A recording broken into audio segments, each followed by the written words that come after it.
What's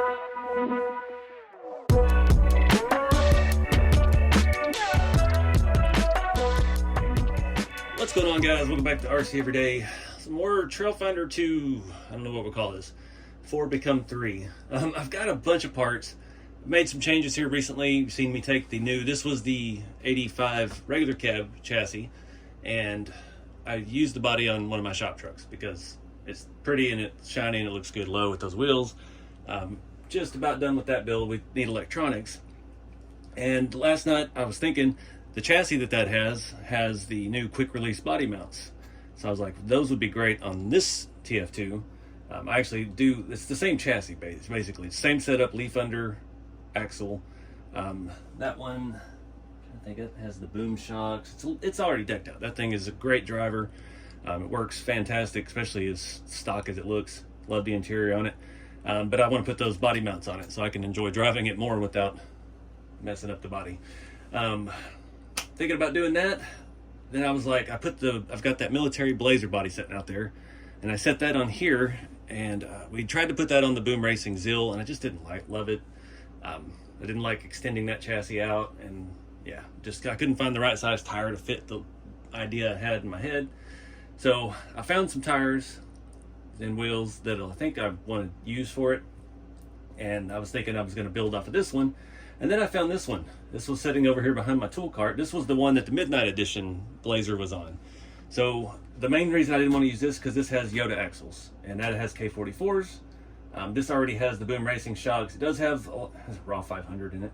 It had a Fusion Pro. I took that out before. I was like, I may as well just use that. It already has the mounts. It already has that. The only issue we're going to have if we flip the axle and lower the truck basically is the shocks. We're gonna have to change the shock heights and things. CC Hand makes some parts for that, for the front. Nothing really to get the shock mounted any lower in the back. I believe those are 80 millimeter boom shocks, and they are fantastic.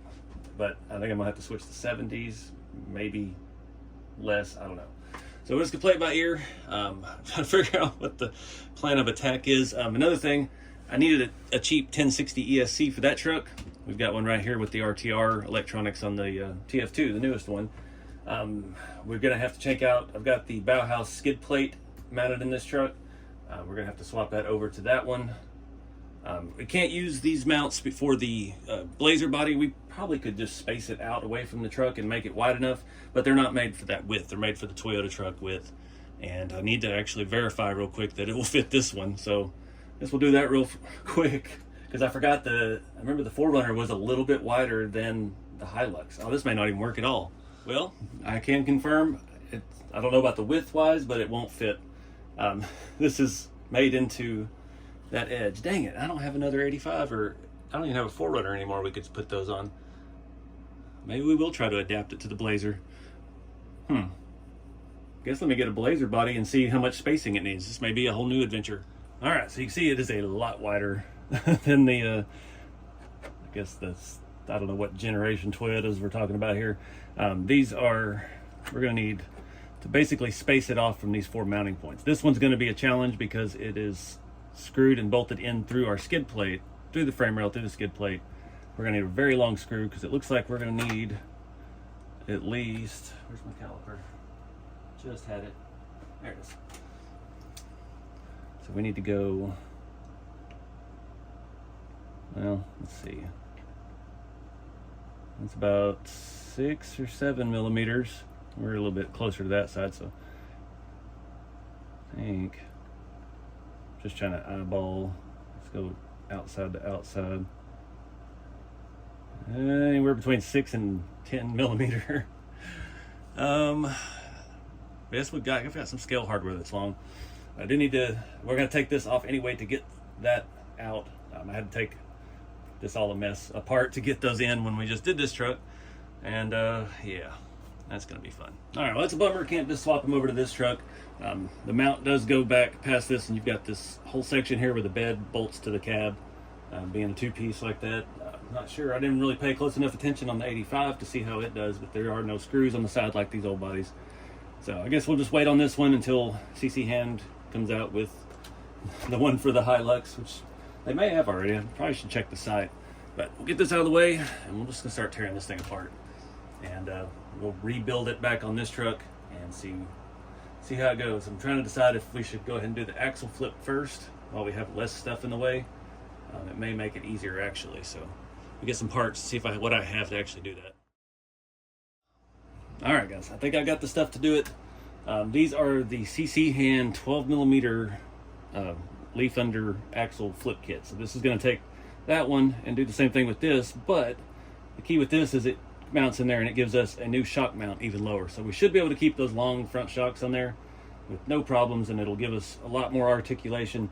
The back does not have those, unfortunately, and we'll have to figure out what we're going to do with shocks there, but that's not that hard thing to solve. Just another TF2 puzzle. So like I said, I'm going to start with this one. I'm going to go ahead and do the axle flip, take the rear shocks off, figure all that out first. And then once we can confirm that the body even lines up, because when you start jacking with this stuff, your leaf springs, a lot of them are super curved. Some of the blocks that come on the trucks have a curved piece in them that's made to smash the leaf spring, and you can take that block and put it on this side and it flattens out the leaf spring, and that'll lower the truck and sometimes align the wheel and the wheel opening a lot better. These are flat from CC Hand, so they should not cause any more change. Those are flat. Just got to see how it all jives. I've tried this before we even had any of these parts, and it just seems like it throws the entire thing off kilter. So I don't know, we'll see, but start tearing that one.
All right, guys, a lot of work.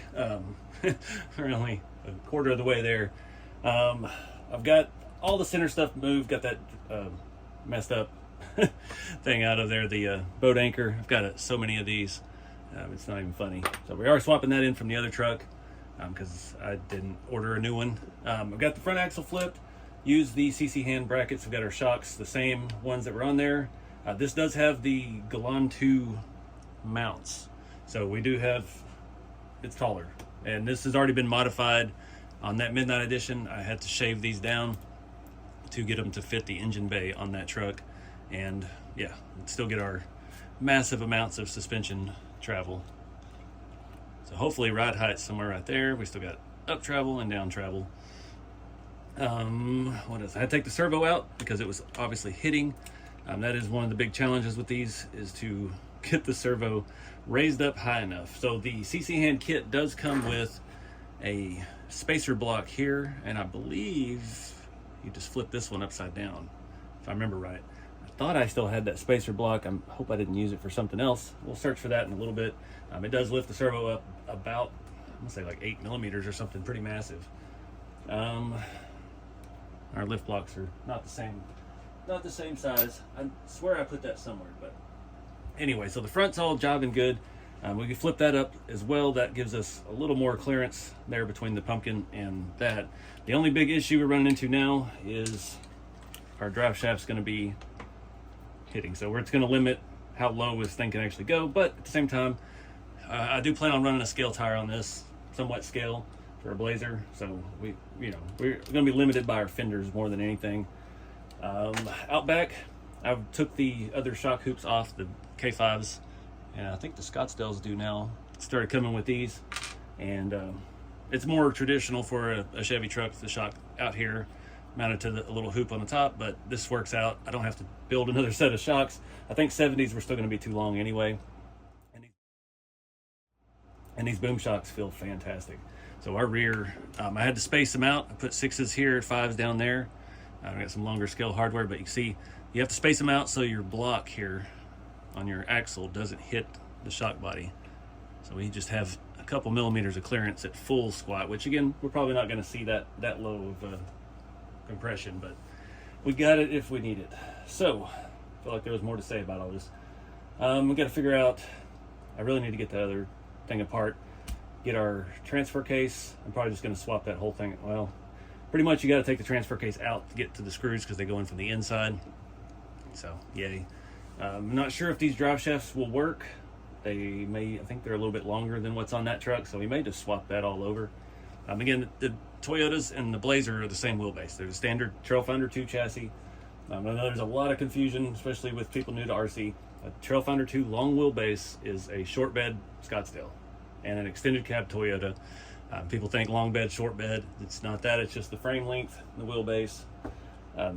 Yeah. And then they have the short wheelbase TF2, which further complicates things because most people haven't even seen those. And yeah, they're really short. But anyways, I guess now we'll do a time lapse and tear down the other one, get our center stuff out, and then we'll start looking. I've got the body in there ready to go. I did just loosely check it on here with these front body mounts, which I do need to remove those. I'm always hesitant to remove them because I can never remember which hole. Everything's in the same hole over there, so we should be good. But then we're gonna have to space those new quick release mounts away, run some longer hardware. And again, that one screw goes in with our transfer case skid plate. So fun. So back to teardown.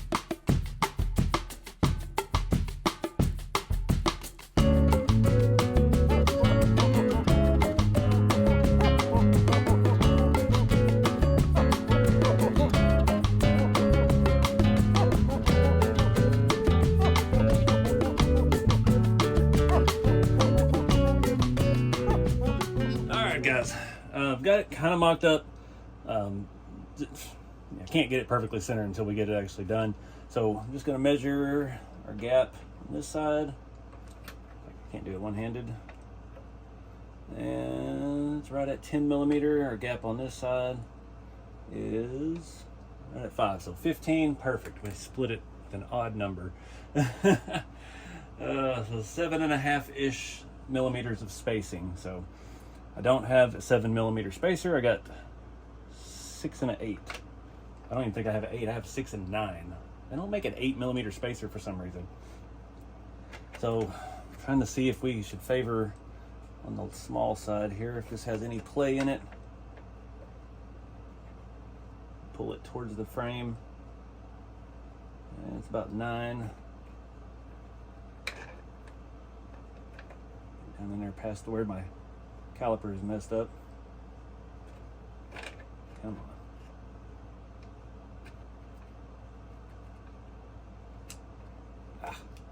It's supposed to have that little rolly wheel on this so you can do it with one hand.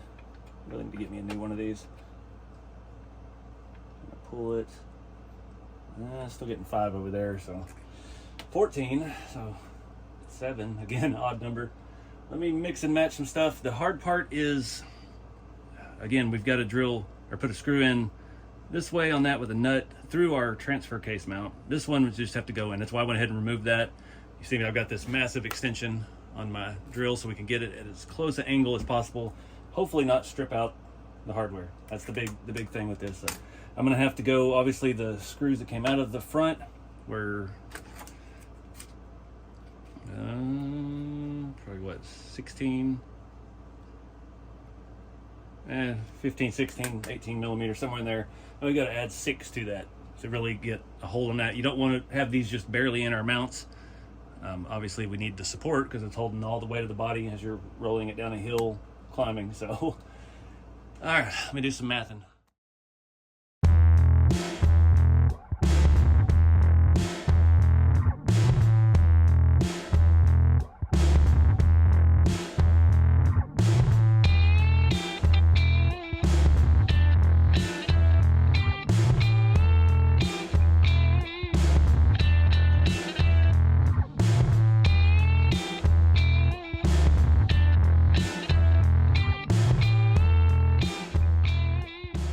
guys, got those 7 mils of spacer, did a 4 and a 3, and much longer bolts. I had to go with scale bolts on these because that's the only thing I had that long that wasn't massive. The front ones could have gone a little longer, but it is what it is. So before we go any further, we have to make sure this actually works. The problem I'm having right now is these massive inner fenders. Where is scissors?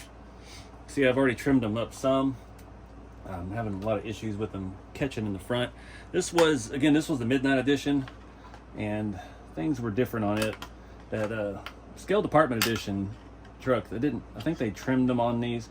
Even that 85 Toyota, like they came pre-trimmed in a reasonable location, and it was much easier to take the body on and off. So, got the world's worst scissors here. I'm just hacking at it.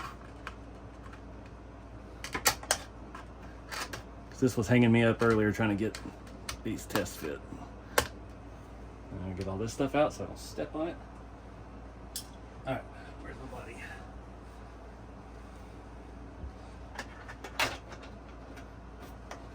The scissors out of the way, flip it over. Try to see this from the bottom as we do it. Face this towards you if I can.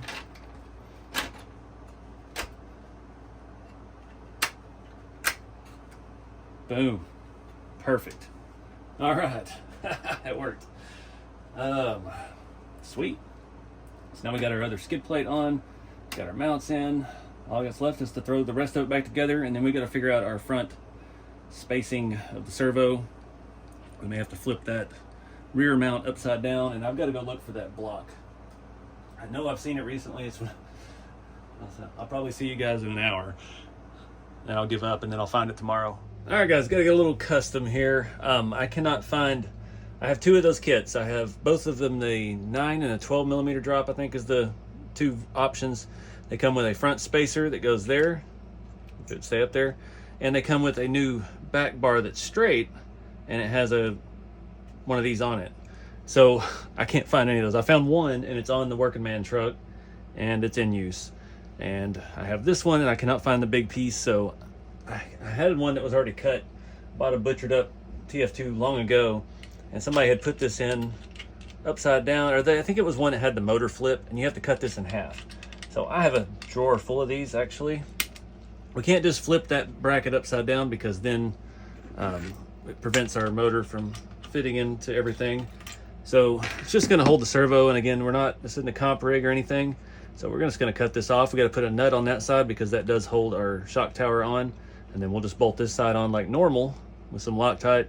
The thing with it, it has to go under that on that side, if I can get the wire out of the way.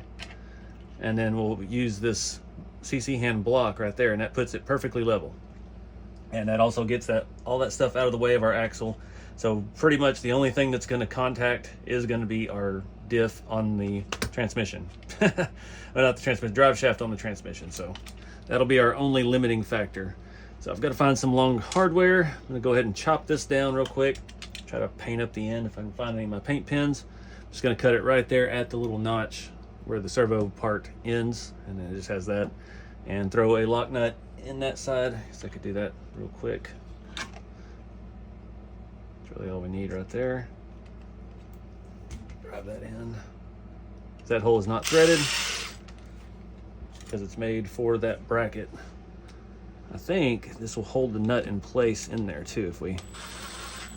Yep, perfect. So, go make a chop real quick. All right, had to wait a minute, let the paint dry on that.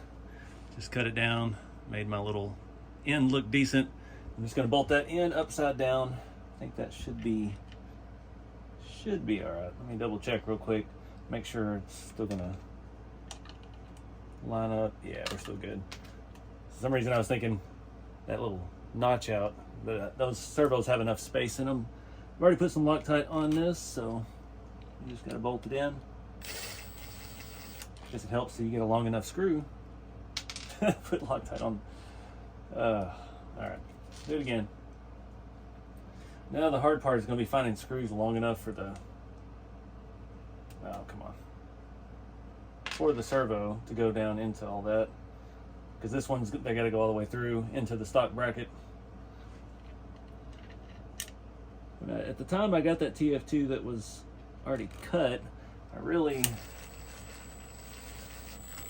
did not like the idea of losing that, but do you really need more strength in there? Is it necessary? This is all aluminum. It's not really going to go anywhere. I don't think it's going to be a problem at all. So now we got to find some screws for the front. I had these are actual servo screws. Came with an old Savox servo. They have a giant flat head on them, and they were nice, but they're not going to be long enough to reach through that at all. So let me do some digging. All right, this is one of those situations where you find yourself working on new cars, and the engineers figured out a workaround. It completely interferes, but when they put it together at the factory with the axle nut on, it works perfect. Like we have that ball end driver. Just getting these tightened by hand first. Why does it look like it's crooked? This is gonna be fun. We'll come back and give those a couple ugga-duggas here in a minute. I gotta see if we can squeeze our spacer in the front.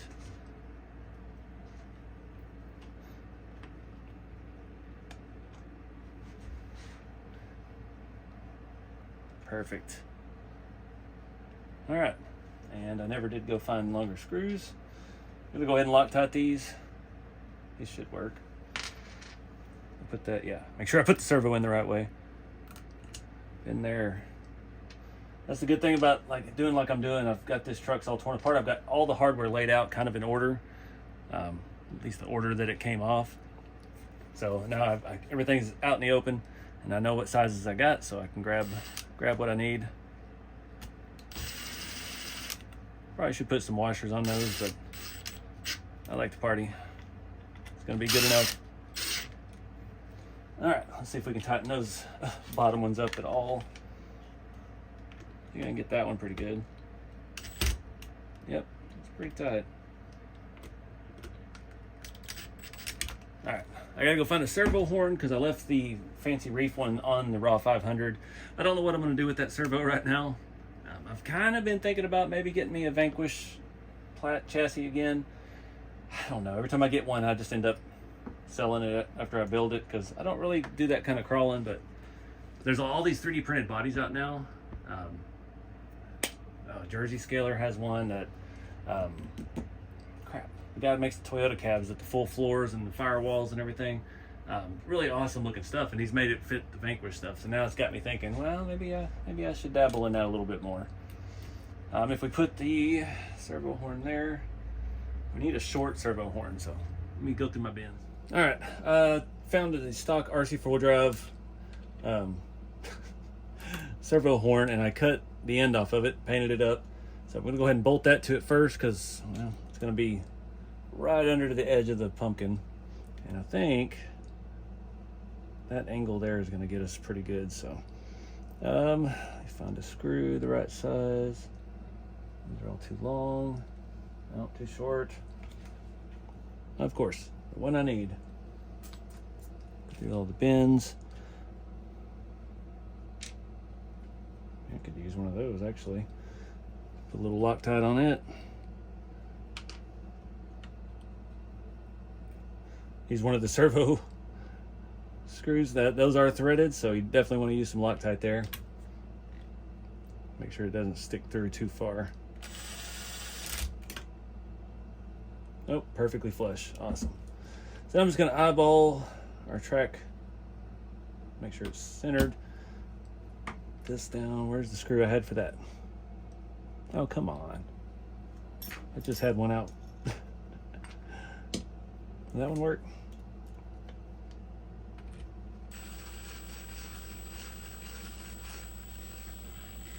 Ooh, ouch, almost pinched myself.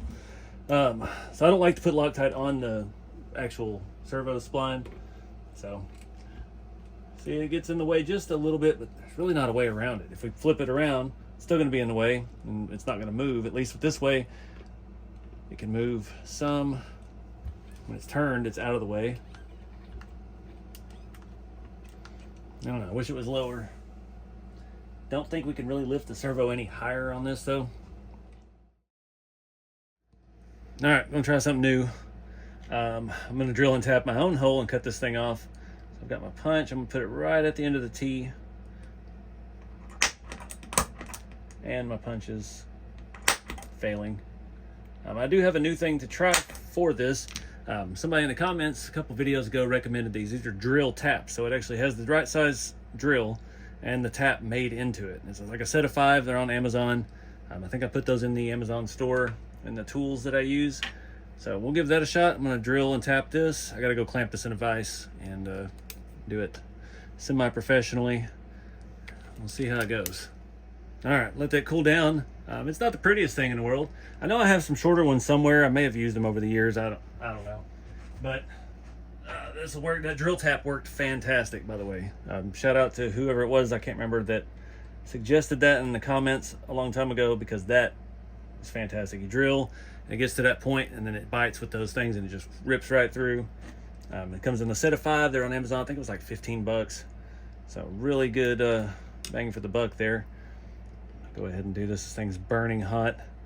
Put a little more Loctite on that since that's fresh threads. Probably should put the lid on that. It's the Tamiya screw thread locker. That thing is burning hot. Come on, get started. No, where's my tool? There it is.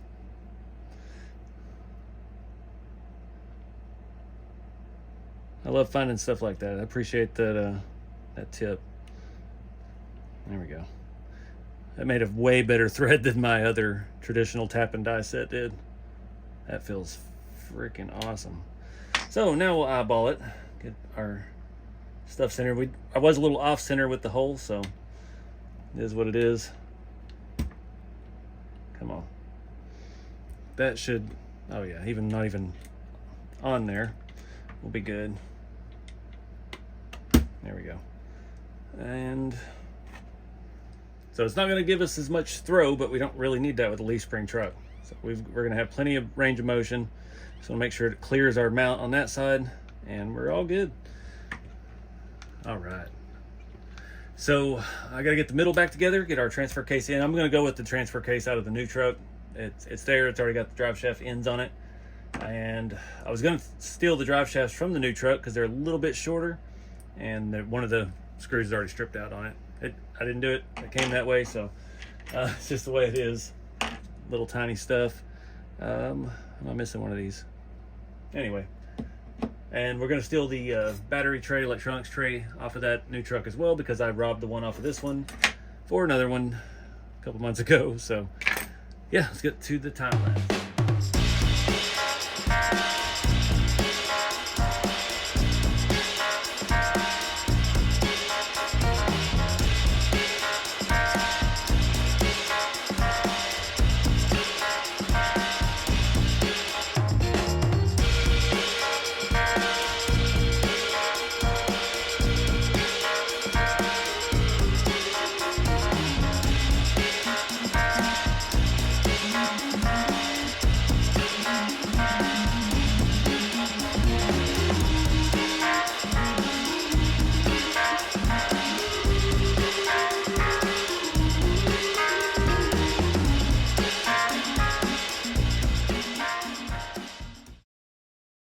Alright guys, I think I've reached the stopping point for today. We've got some decisions to make.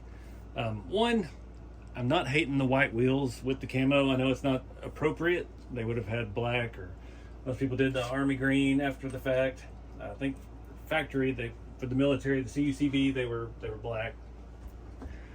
We've got some issues with the wheels. Obviously, these are 1.7 tires, and these are 1.55 wheels. And I got them all on. I've done this before, but this one the bead popped out, so we're gonna have to redo that one, unfortunately.